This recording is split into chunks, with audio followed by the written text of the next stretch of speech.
Vecteur vitesse. Nous allons nous intéresser au mouvement d'un ballon. Ce ballon constitue le système qui est modélisé par un point. Pour étudier son mouvement, il est nécessaire de définir un repère auquel on associe une horloge, c'est un référentiel. On repère à intervalles de temps réguliers les positions successives du ballon.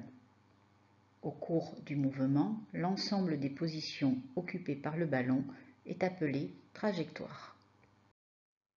Lorsque le système se déplace de la position M vers la position M', on définit le vecteur déplacement M', représenté par un segment fléché.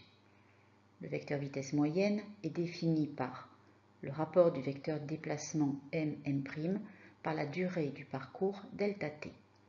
Ce vecteur vitesse moyenne ne permet pas de décrire la vitesse en un point de la trajectoire, par exemple en M2. Le vecteur vitesse en M2, V2, s'obtient à partir du vecteur vitesse moyenne pour une durée très courte. Pour que ΔT soit le plus petit possible, il faut considérer deux points consécutifs. Pour le vecteur vitesse en M2, on considère les points M2, M3. Le vecteur vitesse V2 est alors défini par le rapport du vecteur déplacement M2, M3 sur la durée du parcours. Le vecteur M2, M3 est tangent à la trajectoire. Le vecteur V2 est donc lui aussi tangent à la trajectoire.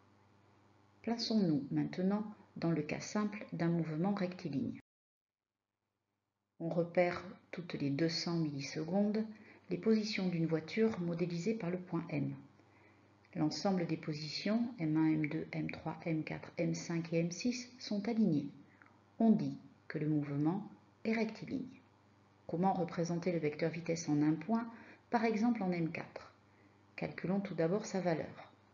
Cette valeur se calcule comme le rapport de la distance M4-M5 sur la durée du parcours. La longueur M4-M5 mesure 3 cm sur le dessin. À l'aide de l'échelle des longueurs fournies, M4-M5 vaut 3 mètres. La durée qui s'est écoulée entre M4 et M5 est égale à 200 millisecondes.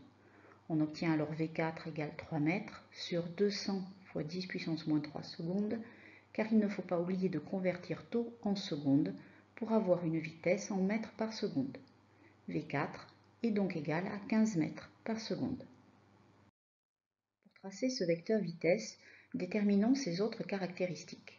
Son origine est le point M4. Il est dirigé suivant la tangente à la trajectoire et est orienté dans le sens du mouvement, c'est-à-dire de M4 vers M5. Sa valeur est celle calculée précédemment, soit 15 mètres par seconde. Le vecteur vitesse V4 est représenté par un segment fléché à l'aide d'une échelle de vitesse, par exemple 1 cm pour 10 mètres par seconde. Avec cette échelle, le segment fléché doit avoir une longueur de 1,5 cm.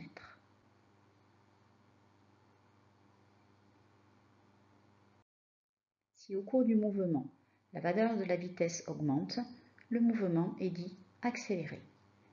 Si la valeur de la vitesse diminue, le mouvement est dit décéléré. Enfin, si la valeur de la vitesse est constante, le mouvement est uniforme. Retenons donc, le vecteur vitesse moyenne est défini par le rapport du vecteur déplacement M', par la durée du parcours ΔT. Lorsque cette durée devient très petite, alors le vecteur vitesse en un point, par exemple V2, est assimilé au vecteur vitesse moyenne.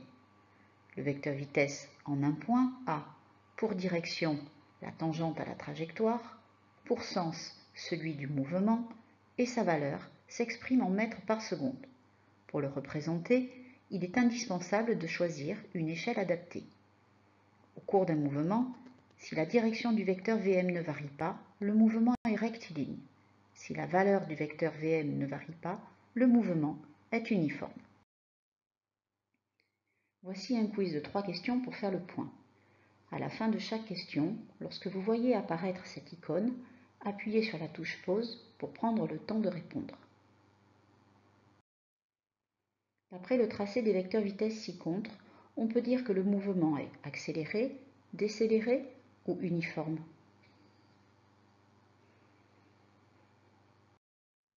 La bonne réponse est la A. On observe sur cette représentation que la longueur du segment fléché est de plus en plus grande. Choisir la bonne réponse. Parmi les 3 vecteurs dessinés ci-dessous, quel est celui qui représente le vecteur vitesse en M1?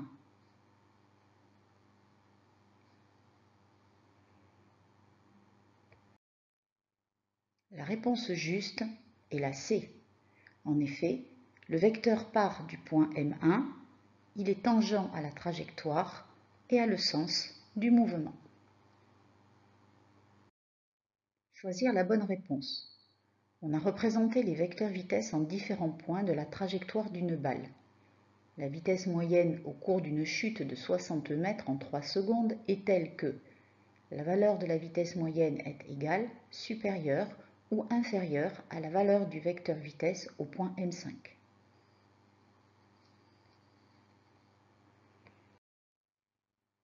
La valeur de la vitesse moyenne s'obtient en divisant la hauteur de chute par la durée de la chute, soit 60 mètres divisé par 3 secondes. On obtient une vitesse moyenne de 20 mètres par seconde. Or, on constate que la longueur du segment fléché au point M5 est plus grand que le trait de l'échelle des vitesses. La vitesse moyenne est donc inférieure à la valeur de la vitesse au point M5. La réponse juste est la C.